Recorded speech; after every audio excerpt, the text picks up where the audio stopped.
Bonjour, nous sommes le lundi 17 novembre, bienvenue dans l'épisode 11 de la 7e saison du JT News Assurance Pro. Cette semaine, Groupama dévoile sa stratégie de conquête sur le marché de la santé collective.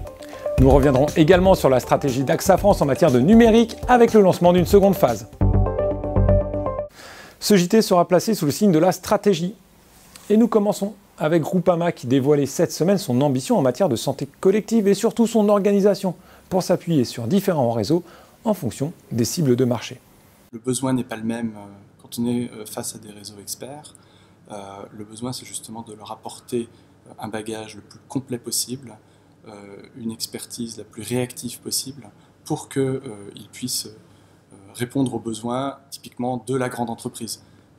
La grande entreprise est confrontée à des problématiques qui sont extrêmement complexes et l'enjeu là, c'est justement de pouvoir appuyer le commercial pour qu'il puisse aider l'entreprise dans ce contexte-là. En ce qui concerne les très petites entreprises, le sujet est assez différent. Le premier point, c'est la pédagogie. La santé collective, c'est quand même du formalisme réglementaire. C'est quelque chose qui peut être un petit peu nouveau pour des petites entreprises qui n'avaient pas et qui ne disposaient pas de complémentaires santé pour leurs salariés.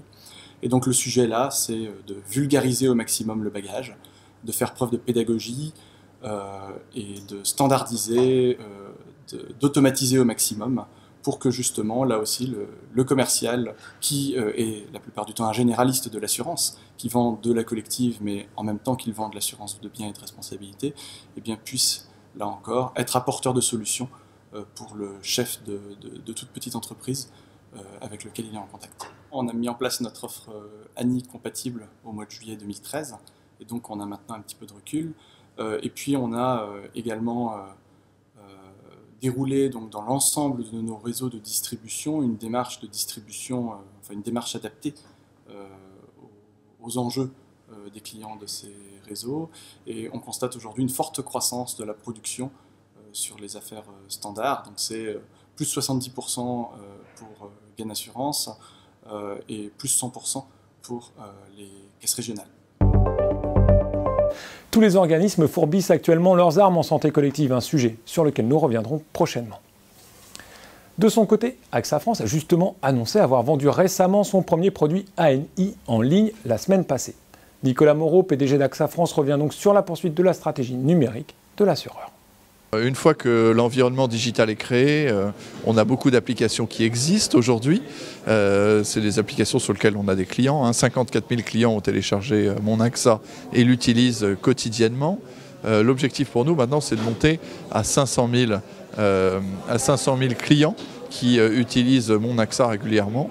Et plus généralement, notre sujet stratégique ou sujet d'exécution, disons, c'est le déploiement des usages du numérique, à la fois chez nos agents généraux, chez nos commerciaux, dans nos équipes, auprès de nos clients, de manière à ce que le numérique devienne quelque chose de naturel et quelque chose qui est complètement utilisé à 100% par l'ensemble des gens qui ont à l'utiliser. Oui, ce qui est important, c'est que les parcours soient aisés et soient simples.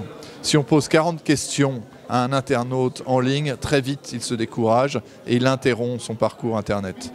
Donc ce qu'il nous faut, c'est les aider à se faire une idée sur le produit qu'ils achètent, à la fois en termes de service, de garantie et de prix, de manière à l'aider à aller au bout de son parcours, soit Internet, soit le renvoyer directement sur une agence pour finir ce parcours. Ce JT est maintenant terminé. Cette semaine commence un dossier sur la fraude. Je vous retrouve pour ma part lundi prochain. Très bonne semaine à toutes et tous.